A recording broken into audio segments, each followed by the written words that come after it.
Now, you may think that video games are all about technology. The guy with the biggest, most powerful hardware is going to win. That is not always the case. In fact, it's very rarely the case. In pretty much every generation of video game consoles, the console with the most powerful hardware has not been the winner. TurboGrafx 16 comes out in 1989. It is the first 16-bit console system to hit the market. The TurboGrafx 16 stands out because it's one of the first failed consoles that actually has some great classic games on it. The Castlevania that came out for TurboGrafx 16 is among the best Castlevanias, which makes it among the best games. The problem was that all these titles required the CD add-on, which was very difficult to find in America. And even if you could find the adapter, it was $400. So they're asking you to buy a $400 adapter to play their killer applications. You know, it's asking a little too much, you know. Ultimately it ends up just failing. Since 1992, Sega comes up with this brilliant idea. Hey, let's create the CD-ROM add-on for the Sega Genesis. Now, the problem with that was, it was just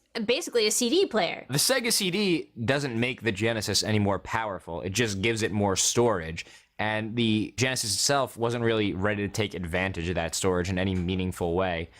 So they're like, all right, what are we going to do with this? Well, they decided that they were going to create games with lots of video in them. You know, a kind of game that consists of a bunch of video and audio clips, and you press different buttons to play the different parts. And games are by definition interactive, and video is by definition not.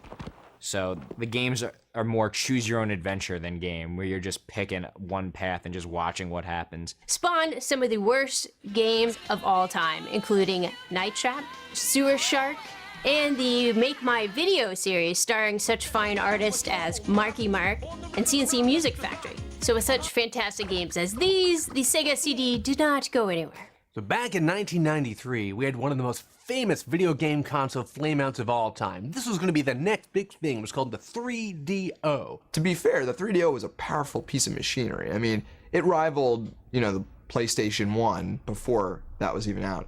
A guy named Trip Hawkins, he developed this new video game console technology, but he licensed it to other guys to actually make the hardware. He said, you guys make the hardware, and I'm gonna make the games, and you sell the hardware and make whatever money you can off that, and I'm just gonna make money on the games. The problem is, it's the razor and blade model. You're not supposed to sell the actual razor for a lot of money. You sell the blades, and that's what you make your money off of. So the guys who made the console, they couldn't make any money. They had to charge $700 for this thing. Literally $700. In 1993, that's a lot of scratch. When I was a kid, I never understood. It cost 5 times as much as the other systems, but like, it's really not that much better than Super Nintendo. It certainly doesn't look 5 times better than Super Nintendo. If you don't have hardware that people can afford, they're not gonna buy it. If people don't buy it, people aren't gonna make games for it, so you're not gonna make money anyway. So you basically got a hunk of plastic that's completely useless. Nice $700 doorstop. In 1993, Atari released the Jaguar. You know, some of the pitfalls of the Jaguar, their ridiculous 12-button grid-like controller. Even the worst controller, the buttons go where your fingers go.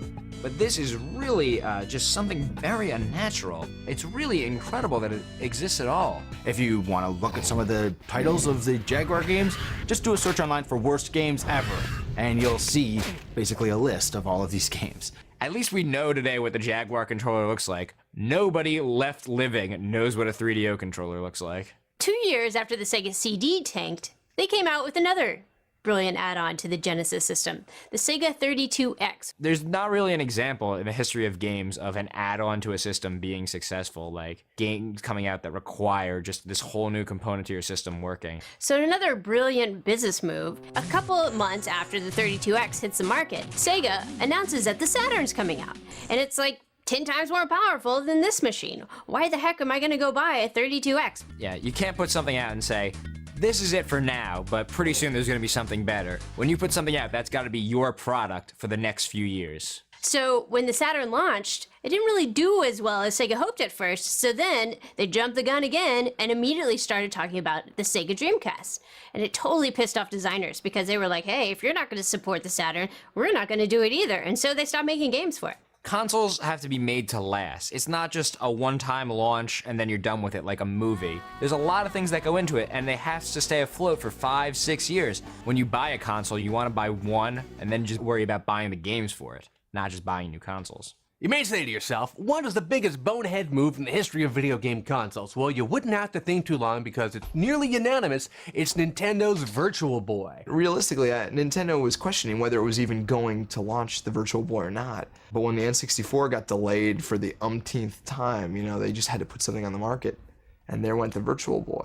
Now, this console was supposed to be a put-the-goggles-on 3D experience, just like you see in movies about the future where they have flying cars and picture phones and virtual worlds they can walk around in. You had this whole big stand you had to put it on and stick your head inside it like you're in traction in the hospital with a big neck brace on. Don't turn your head, you're in a car crash. It was like 4 boom boxes, except mounted to your face. And then, of course, playing it for too long hurts your eyes, which is always good. And of course, the biggest problem, they couldn't get it to run any real games, so they just decided to make them red. That's the only color in the games, red and black. You can get your games any color you want, just so long as it's red. There were only 14 games made for the Virtual Boy, one less than the Jaguar CD, setting an all-time record for the least successful console of all time. I did like the controller, though. It had a nice, comfortable controller, actually. So throughout all of video game history, the one thing worth noting is that basically the top console was never the most powerful. Take a look at all the different generations of video game consoles. The original Atari 2600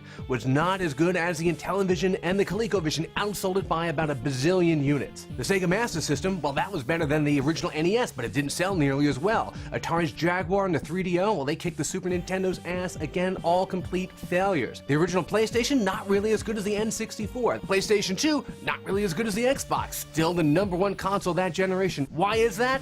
Because it's all about the games, not about the hardware. Companies do not learn. Look at the PlayStation 3, for example. This is a case in which they're selling an extremely powerful bit of hardware, but right now, there really aren't games to justify this purchase. These companies come out with a new console and still think they're going to change the industry, change the way people purchase. No. Consumers want to have fun. They don't care about the hardware. It's always software over hardware. It's always been about the games. It's funny that right now, anyway, the Wii, being one of the best-selling systems, happens to be the one with the least horsepower. That's something we've seen historically, and I just don't know what it is about these video game executives that just doesn't get that.